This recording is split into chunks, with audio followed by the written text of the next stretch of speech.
I saw the faint flash from the corner of my eye, the telltale glint of a smartphone camera capturing the secrets on my notepad.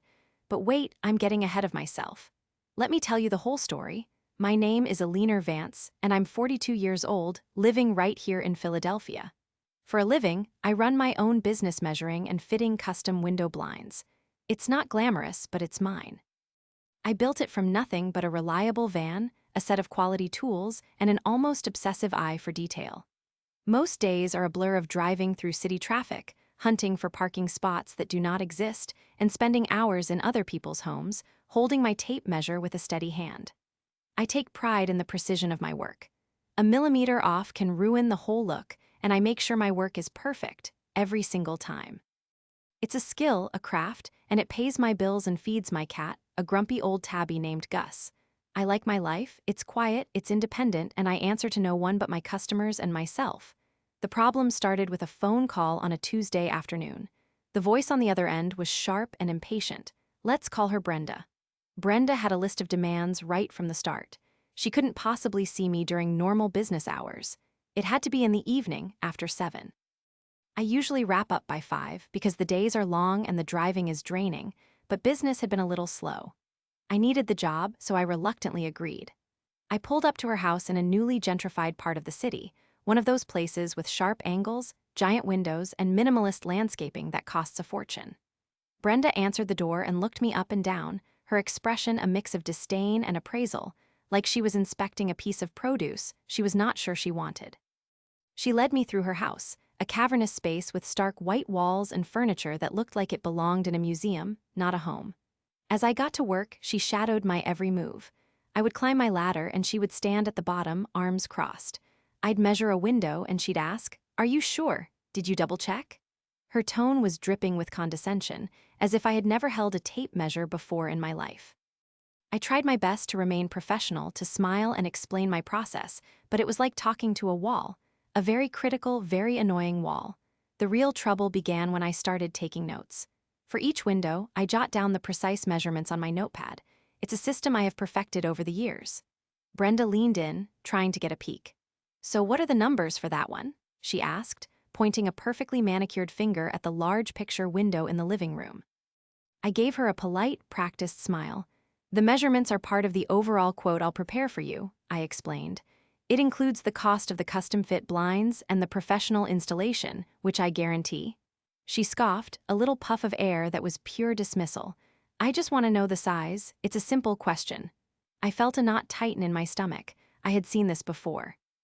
People who think they can save a few dollars by getting a professional to do the hard part, the measuring for free, and then go order cheap, do-it-yourself blinds online. They do not understand that the measurement is the most critical part of the job. It's my expertise. It's my trade. I tried to solve the problem by being firm but polite. I climbed down the ladder and faced her directly. "Ma'am, the measurements I take are proprietary to my business. They are the foundation of the custom service I provide. If you decide to go ahead with my quote, I assure you the blinds will fit perfectly." She narrowed her eyes. "Proprietary? You're measuring a window. It's not a secret formula." The conversation was going nowhere. She continued to hound me at every single window, asking for the numbers, trying to peer over my shoulder. Each time I refused, her frustration grew, and so did mine. I felt my patience wearing thin. I had driven across the city during rush hour, given up my evening, and was being treated like a common thief, all while she was the one trying to steal from me. My low point came when I was measuring the last window, up in the master bedroom. I was tired, annoyed, and just wanted to go home. As I was perched on the top step of my ladder, she asked again, her voice sharp. "Just tell me the width of that one. I need to know." It was in that moment I knew for certain she had absolutely no intention of hiring me. She was just using me. All my time, my gas, my expertise, it was all just a free resource for her to exploit. I felt a surge of anger, a hot, bitter wave of it. I felt like a fool for ever agreeing to come here. I had been completely played. But as I stood there on that ladder, looking down at her smug, expectant face, another feeling started to bubble up alongside the anger. A cold, clear thought of revenge. I couldn't get my wasted evening back, but I could make sure she didn't get away with this. A slow smile spread across my face internally as my plan formed. It was simple. It was devious. It was perfect. I climbed down the ladder and opened my notepad with a thoughtful expression. "You know what?" I said, my voice sweet as honey. "You're right, it's no big deal." I clicked my pen and began to write, making a show of it. For every single window we had just measured, I wrote down a new set of dimensions. For every width, I added exactly 2 inches. For every height, I subtracted exactly 2 inches. The numbers looked plausible, but I knew they would be a complete disaster. Blinds that are too wide will not fit inside a window frame, and blinds that are too short leave a giant, ugly gap. They would be utterly, completely useless. After I had a full page of beautifully incorrect numbers, I laid the notepad on her pristine dresser. "I am just going to pack up my laser measurer," I said, turning my back to her and busying myself with my toolkit. I watched her reflection in the glass of the window. I saw her hesitate for a second, then quickly dart forward. She picked up her phone, aimed it at my notepad, and I saw it, the faint, quick flash of the camera. She thought she was so clever, so sneaky. She put her phone down and straightened up just as I turned back around, a faint, triumphant smirk on her lips. I picked up my notepad, tucked it into my bag, and gave her my most professional smile. "It was a pleasure meeting you, Brenda. I will work up a full quote with all the options and email it to you in the morning." I knew I would never send that email. She knew I would never send that email. We both understood the game, but only I knew who had truly won. I walked out of that house and got into my van, and for the first time all evening, I felt fantastic. I drove home with the windows down, letting the cool night air wash over me. For weeks, I heard nothing, which was exactly what I expected. Life went on. I got new jobs, measured more windows, and installed beautiful, perfectly fitting blinds for people who actually appreciated my work. The memory of Brenda started to fade, becoming just another story of a difficult client. Then, about 2 months later, I had a job in her neighborhood again. Curiosity got the better of me, and I took a small detour, driving slowly down her street.